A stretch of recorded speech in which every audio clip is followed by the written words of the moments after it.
What is up, guys? Welcome to a new video. We're going to try something a little different today. Something I wanted to do for a little while. I know I actually always say that, but honestly, it's pretty cool. We always go over what the patch looks like and some champions that might be strong and stuff, but there's a lot of stuff that's hidden underneath as indirect buffs or nerfs, right? Stuff that people haven't really looked at or realized yet. This took me ages to go through everything and figure it out, but I think it's going to be a good video. Let me know what you think if you want to see one every patch, but let's get started. So Yasuo is the first one in this video. Nobody has really talked about Yasuo at all. He's always pretty potent. He's always pretty popular, and I think he just got a bit of a buff this patch. So the first thing is crit is getting cheaper, right? He can complete his zeal earlier, so it's an easier first back time, which actually can make a bit of a difference. If he has to go back before finishing his zeal, it really feels bad. The Infinity Edge as well afterwards is 200 gold cheaper, so he's going to finish that faster as well, as if Yasuo needed more help getting into the game. That is nice and everything. That makes his early a bit better, a bit easier. He is so item reliant, right? So having items quicker is always a good thing. It's also Shiv though, and this is my second hidden buff for the video. I know people don't get this right now on Yasuo. They get Phantom Dancer. Partly it's because of the dueling, partly it's because Shiv was trash, though they used to buy this before, remember, so I think they're going to again. Shiv is so much better, right? It has an extra 40 damage late game on it now. That is per champion hit as well, remember, plus it can crit. So actually that is an extra 100 damage potentially per proc per target, and if on a Yasuo ult, for example, you hit a group of 3 people, that is going to be 300 more damage than before if it crits. That sounds pretty nice already, 300 extra damage, but that's only the extra.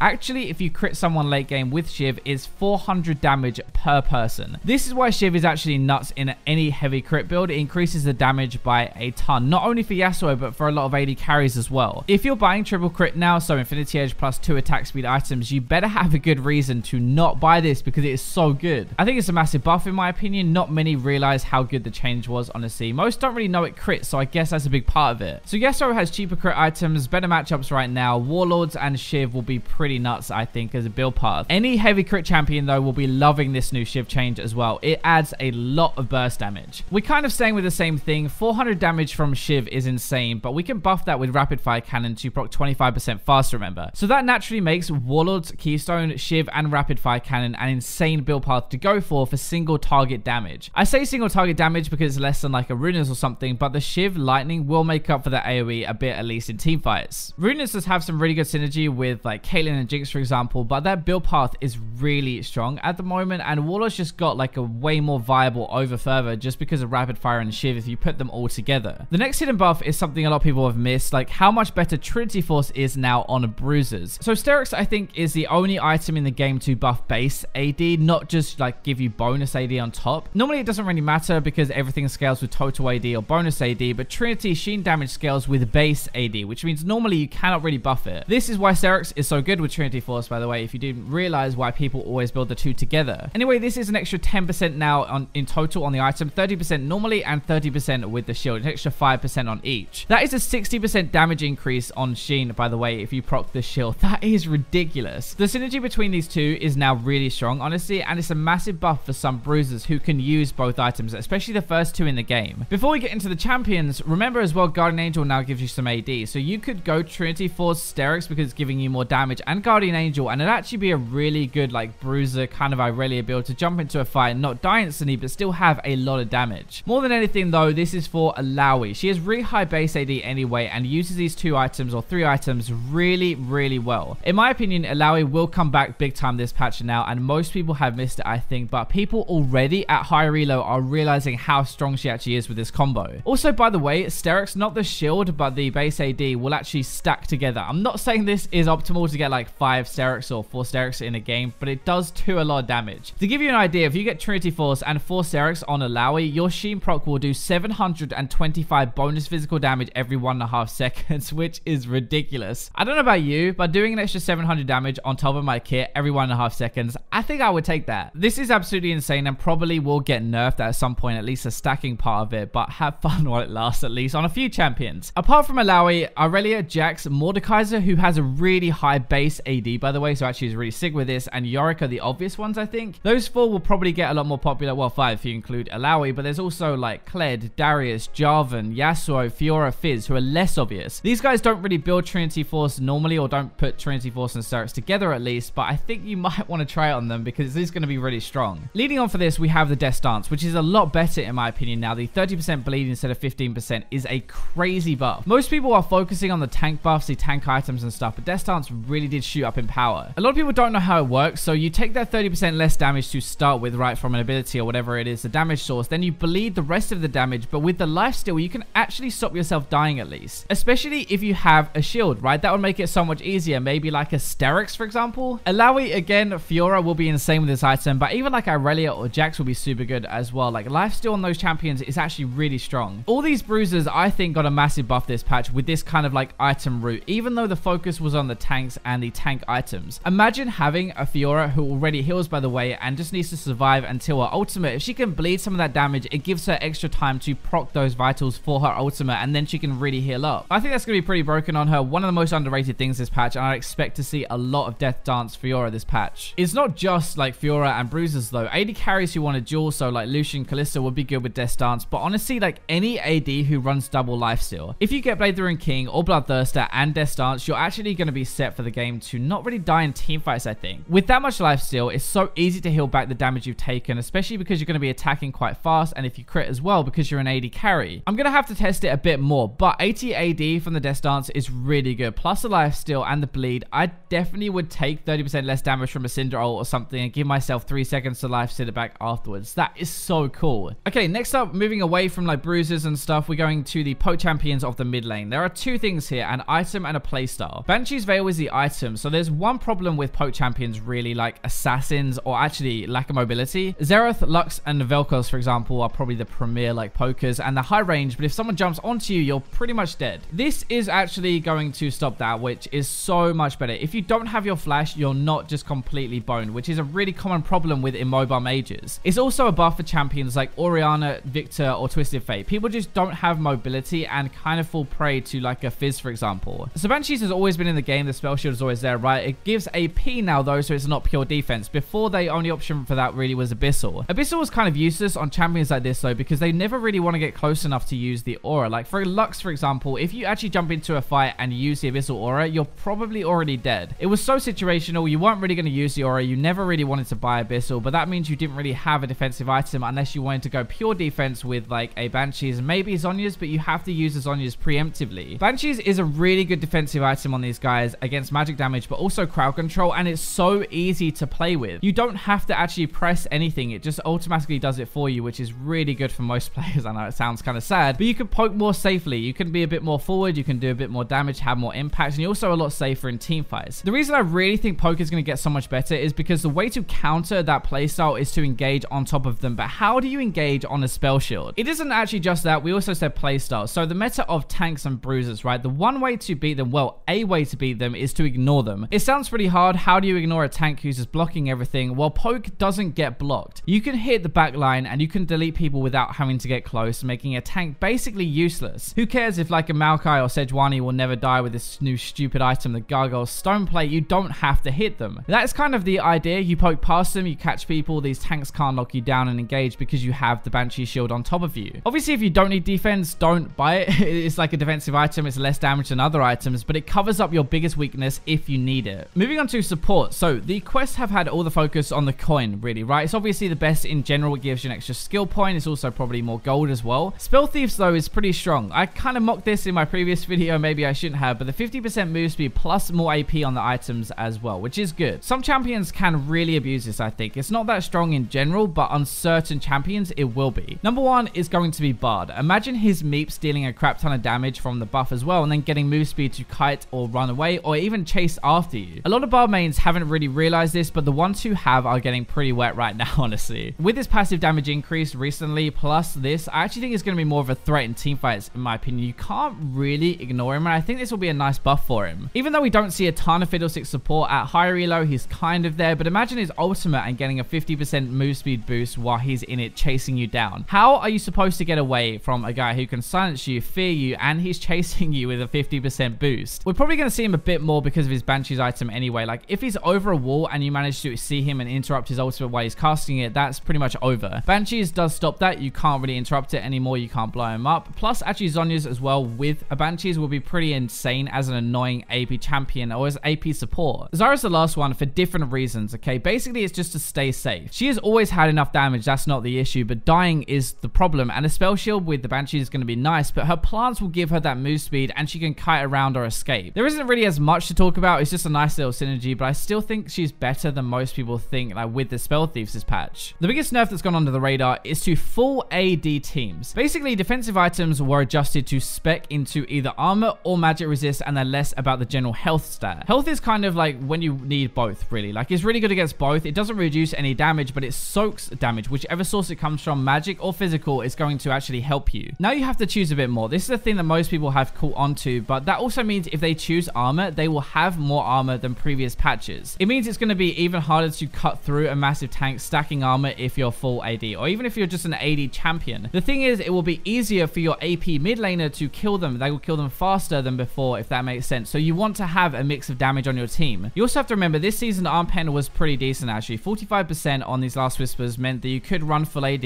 all by Last Whispers and you would be able to cut through the tank. Arm pen just got nerfed though, so sure, Black Cleaver will help a little bit for your team-wide damage, but 10% less arm pen on Last Whisper when they have more armor as well is not cool. Basically, it means if you pick full AD and they have a tank, or maybe if they have 2 tanks, you're more than likely going to lose the game just because of your composition, unless you get ahead early game. I don't know about you, but I don't really want to rely on getting ahead in my lanes and my teammates actually winning their lanes, because that doesn't really happen often in solo queue. It kind of sucks, but that is how this patch is going to be now. So it's a massive nerf to AD mid laner players in general. If you main an AD champion in mid, like, you're more than likely you're going to have an AD top or jungle. That's the most common, like, at least you'll run into this issue way more now. You're going to be losing games because one, arm pen is worse, but more than likely just because your composition sucks sometimes. That's really not cool when you're trying to climb with Talon or Zed mid, for example, because some games are just going to be kind of a free loss that you can't do much about. So let me know what you think of this style of video. Thank you for watching until the end. Like the video and stick around if you did, but for now, let's go to the robots.